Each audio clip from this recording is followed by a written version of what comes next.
ALS and Coalition of Heroes.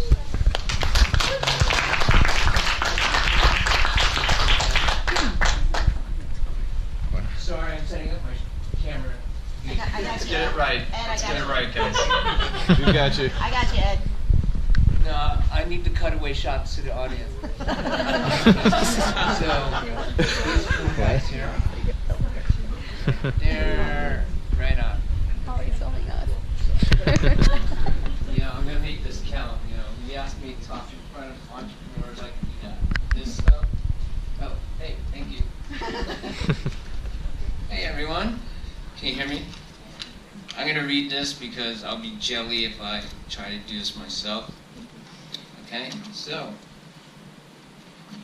Good evening, my name is Ed Reyes. I'm honored to stand alongside with the other candidates this year.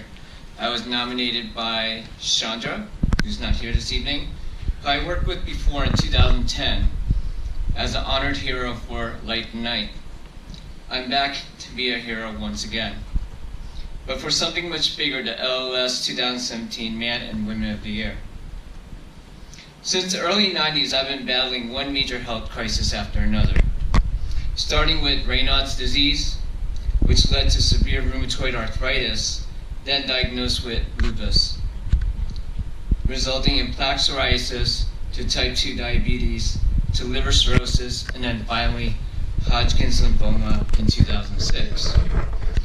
On September 9, 2009, my oncologist at St. Joseph's in Burbank told me that I had failed chemo twice, and if I don't get a stem cell transplant from City of Hope, which some of you are from, I would only have 6 more months to live. This time the lymphoma was more aggressive. It's because of my pre-existing condition that made staying in remission impossible. In 1999, my mother had to take my little brother off life support. It was from a botched mugging in Jersey City, New Jersey. He gave his life saving his friends. That sounds like the story of real-life heroes and many superhero comics. Edwin, my little brother, is a real hero that I miss every day. Coming home from his funeral, I fell into despair. Not only was my health deteriorating, my fortune lost during the internet bubble burst of 2000. I found myself homeless. A student I had taught web design to found out I was living in my car, too ashamed to ask for help from my family and friends. My final phone call was to my fiancée, Lelaine. She's in the audience tonight. She had just left LA to tend to her father's illness in New Jersey. She had lost her mother a few years earlier to cancer. I told her to stay in New Jersey. There would be nothing to come back here in LA. As the daughter of a prominent doctor, she deserved better. A life without struggle or hardships. Something more than what I could offer in my current condition. Fortunately, my student said, "Let me ask my aunt if she would take you in," considering she had lost her son. I'm honored to have her with me tonight, my savior, Debbie.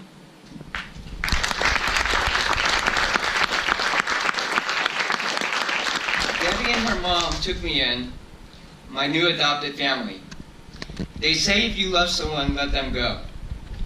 If they don't come back, it was never meant to be. If they do, then it's true love. A few months have gone by. I told my family I was okay. Lelaine found where I was living, and she came back to LA. My adopted family took her in. That's true love.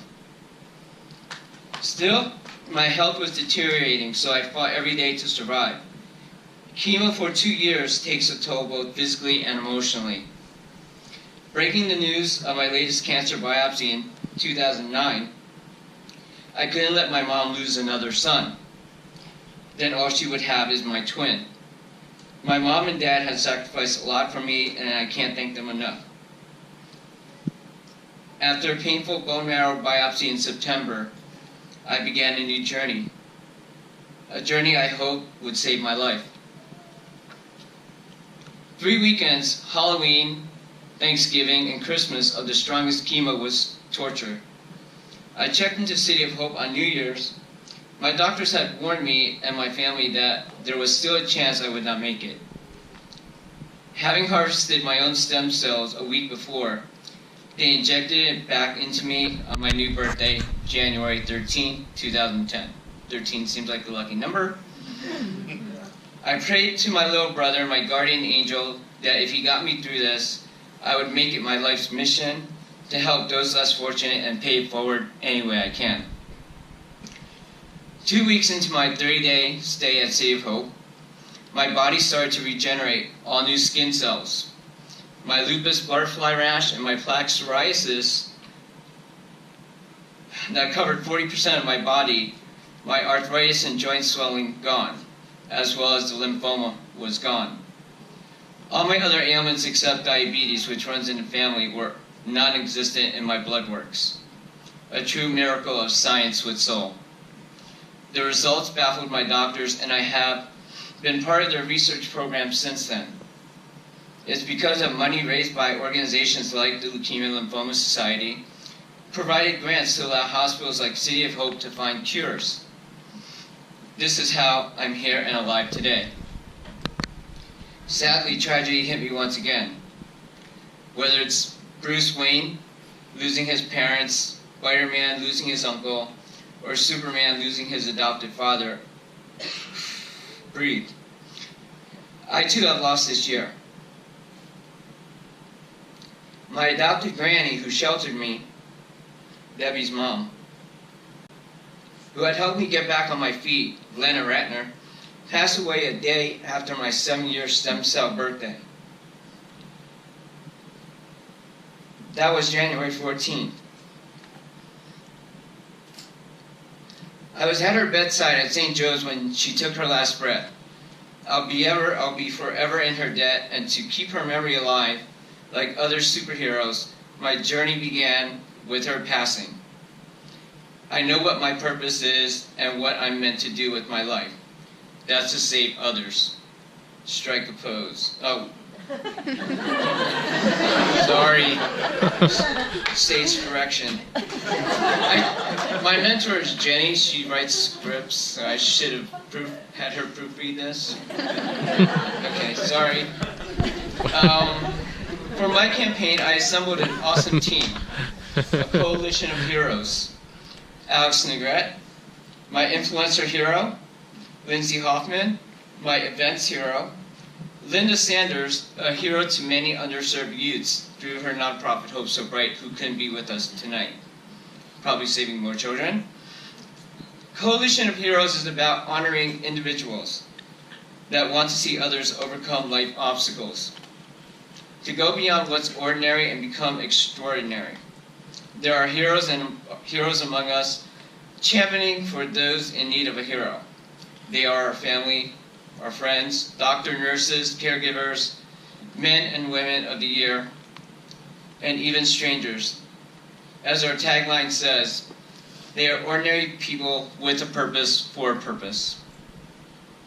In closing, as you can see, I'm Superman, although the email said cocktail attire. It came as Clark Kent. Use your glasses. Now I lost my place. Okay, in closing, you can see I'm Superman. I'd like to say that my superpower, outside of my X-Men healing powers, is to inspire others, whether it's feeding the homeless on Skid Row or raising money for research. I'm a hero to many. Now, this is important, I'm challenging the following because I know they have their wardrobe already. So suit up. If each of you accept my challenge, please record yourself, who you are a hero for, and share it on social media. Then challenge 3 others to be heroes. They are the Avengers, the Guardians of the Galaxy, and the Justice League. You know who you are. Please join me and my coalition to be real-life heroes. help me raise money for cancer research in the hopes that a cure can be found someday. That someday is today. This is going to be a good one. After all of this is done, I hope I'm laying on some beach in some island paradise, waking up to a hot gal, Gadot, staring down at me, but I can only dream. But I don't have to dream because she's always been by my side when I wake. My love, my best friend, my Wonder Woman, Lillian.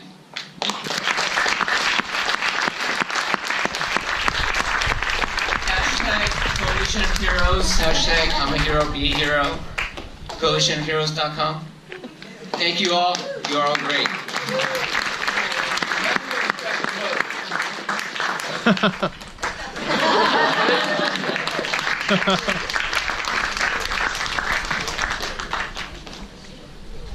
That was awesome.